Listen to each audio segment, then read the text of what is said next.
Je pense que, alors c'est une discussion qu'il y a déjà eu.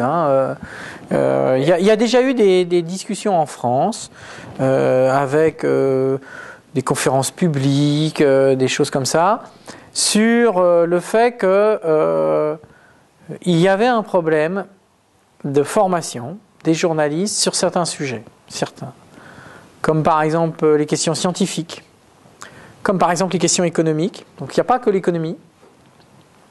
En disant, voilà, il faut trouver un équilibre qui n'est pas facile à trouver, entre d'un côté, former des gens au journalisme en termes généralistes, voilà, c'est couvrir des faits, de l'information, etc. Et puis de l'autre côté, qui sont suffisamment spécialisés pour comprendre les débats, pour comprendre les enjeux, pour lire, pour avoir les bons réflexes, etc. Et là, je crois que, très franchement, sur certains domaines, c'est très difficile. Vous êtes formé à l'université comme informaticien. Vous êtes sûr de trouver un débouché à la sortie avec un bon salaire. Pourquoi est-ce que vous vous feriez suer à aller, après votre formation en informatique, essayer d'aller faire une formation en journalisme complémentaire pour devenir un très bon journaliste scientifique, technique, informatique. Pour l'économie, c'est exactement la même chose.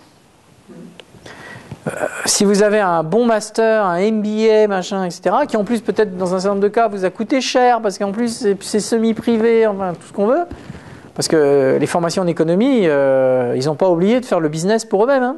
Non. Pourquoi aller... En plus, les concours d'entrée dans les écoles ne favorisent pas du tout ce genre de choses. Hein. C'est plus généraliste, culture G, etc. Donc, voilà. Donc, je ne pense pas que les formations dans les écoles les plus reconnues, etc., favorisent, je pense même le contraire, favorisent la spécialisation de type on va faire émerger grâce à ça des très bons journalistes économiques. Donc, du coup, ce sont des gens qui soit... ont déjà une première expérience professionnelle ailleurs, c'est comme ça qu'ils ont acquis aussi leurs compétences reconnues sur le monde de l'entreprise, des choses comme ça. Bon.